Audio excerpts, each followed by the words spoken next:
কী কথা বলছে, ফিরবে কোত্থেকে? ওরা প্রশ্নই আসে যারা ইউটিউবটি বলে ওগুলো কোনো কথা নেই। এখন তার ফেরার কোনো চিন্তাই নেই, তার থাকার জায়গা পাচ্ছে না উনি। দেশে আসলে তো তাকে গ্রেপ্তার করবে নিশ্চয়ই। মানে সরকার কি করবে? সরকার যদি ভালো মানুষও দেখায়, মানুষের বিক্ষোভ তার উপরে এত আছে, তাহলে উনি যে বাসায় উঠবে সেই বাসায় আগুন লাগিয়ে দেবে। এরকম মানুষের সেন্টিমেন্ট বিভিন্ন জায়গায় হচ্ছে, তো তাই বললাম ওনার দেশে ফেরার কোনো সুযোগ আছে আমি মনে করি না এখন। প্রাক্তন প্রধানমন্ত্রীকে একসময় উচ্চ আদালত বলেছিল রং হেডেড পারসন, মানে মাথা খারাপ আর কি, ক্রেজি টাইপের, উল্টাপাল্টা বলে, একদম এক্স্যাক্ট কথা বলেছিল। এই যে কোটার এত বড় আন্দোলন হলো, এটা তো উনি সৃষ্টি করলেন। উনি জেদ করে বললেন যাও কোটা বাতিল করে দিলাম। আবার উনি তার চেলা চাবুর ডেকে দিয়ে তথাকথিত বাংলাদেশ সেটাকে স্টে করে দিলেন, না কোটা থাকবে। তখন ছাত্ররা গেল, সব বলল, বা সবাই বললো আপনি কিন্তু চিন্তা যাবার আগে এমন একটা ভাব করে ধর এসব বাচ্চা ছেলেমেয়ে কী করবে, এরকম মানে অবহেলা করা। আমি এরকম দেখেছি টকশোতে আওয়ামী লীগের লোক বা পন্থী লোক যারা এসে তারা নিজেরাই বলেছেন এই দম্ভটাই ক্ষতি করবে সরকারের, এই দম্ভটা ক্ষতি করেছে।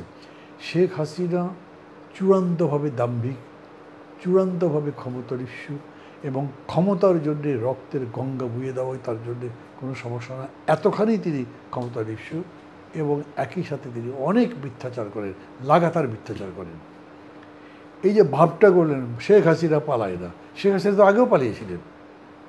1/11-এর পর তিনি চলে গেছিলেন না, বেগম জিয়া যায়নি, কিন্তু উনি তো চলে গেছেন। তো ওনার এগুলো বলবার কোনো যুক্তি নেই। তাছাড়া মাঝে মাঝে উনি বলেন না কই তারেক রহমান ফিরে আসে না কেন, তো আমাকে আগে তো বলতেন। তো উনিও তো বিদেশে ছিলেন, মানে উনি এটাকে বলতেন কি বলে প্রবাস জীবন বা কী কী বলতেন না, সেগুলো মিথ্যা কথা ছিল। এই কারণে মানে তার এই বক্তব্যে মানে তার প্রতি করুণা হাসি দেওয়ার বেশি আমি কিছু দেখি না। মানে উনি বুঝতে পারছেন এখন একজন মানুষ পৃথিবীর কোথাও আশ্রয় পাচ্ছেন না, শি ইজ দ্যাট। না দিয়েছেন যা সেটা মনে রাখবে, কিন্তু সেটা যে প্রতিদান দেবেন এরকম কথা তো তারা কখনো বলে নাই। আর ওই যে পার্লামেন্টে যখন সর্বদলীয় বৈঠক হয়েছে তখন রাজীব গান্ধী বলেছিলেন না যে আমাদের এই স্বৈরাচারকে আর প্রশ্রয় দেওয়ার দরকার নেই, কারণ আমাদের তো বাংলাদেশের সাথে সম্পর্ক রাখতে হবে, ব্যবসা বাণিজ্য করতে হবে, এটাই স্বাভাবিক।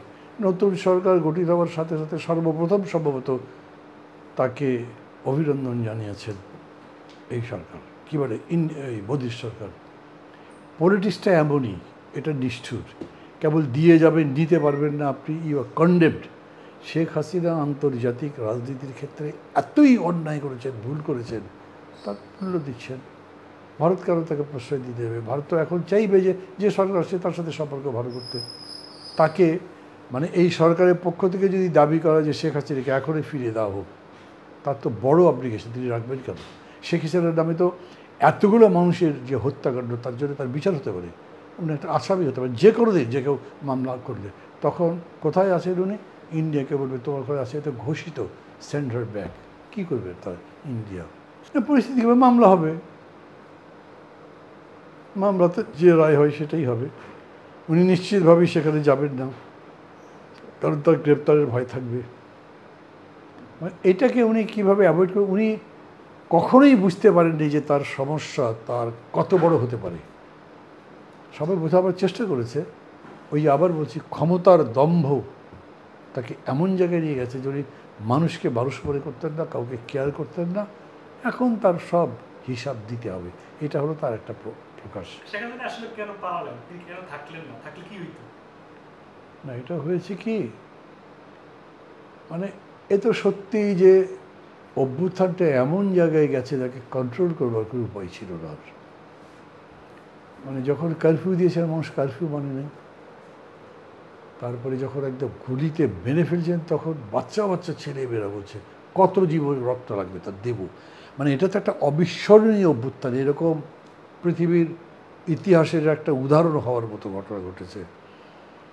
প্রধানমন্ত্রী তখন, আমি শুনেছি এরকম কোনো কোনো ইউটিউব অন্য জায়গাতে এসছে, প্রধানমন্ত্রী তখন ডেকেছেন সেনাবাহিনী প্রধানকে আরও টাফ হতে। উনি বলছেন এটা হওয়া সম্ভব নয়, কত লোক মারবো আমরা। এয়ারফোর্সকে ডেকেছেন, এয়ারফোর্সের চিফ না কি বলেছেন, আমি মানে তাদের মুখে শুনিয়ে দিই, ভাইয়া দেখিনি, তিনি নাকি তাকে রিকোয়েস্ট করেছে হেলিকপ্টার থেকে গুলি করে শেষ করে দাও। কতখানি নির্দয় ক্ষমতার ইস্যু ভাবেন। তারা বলেছে না, এটা তো সম্ভব নয়, কত রকম মারবো আমরা। এই সময় সম্ভবত আন্দোলনকারীদের একটা চিন্তা ছিল তারা বঙ্গভবনে যাবে, মানে শ্রীলঙ্কান ওই স্টাইলটা সবার মাথায়। এইটা আইনশৃঙ্খলা বাহিনীর পক্ষ থেকে তাকে বলা হয়েছে, যদি এরা আসে আমরা আপনাকে প্রোটেকশন দিতে পারবো না, অতএব আপনি আপনার পথ দেখেন।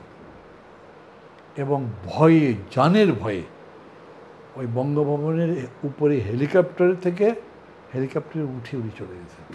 কী কথা বলছে, ফিরবে কোত্থেকে? এটা প্রশ্নই আসে। যারা ইউটিউবে বলে ওগুলো কোনো কথা নেই। এখন তার ফেরার কোনো চিন্তাই নেই, তার থাকার জায়গা পাচ্ছেন উনি। দেশ আসলে তাকে গ্রেপ্তার করবে নিশ্চয়ই।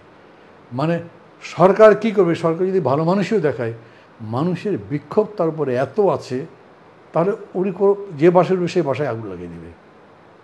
এরকম মানুষের সেন্টিমেন্ট বিভিন্ন জায়গায় হচ্ছে, তো তাই বললাম ওনার দেশে ফেরার কোনো সুযোগ আছে আমি মনে করি না এখন।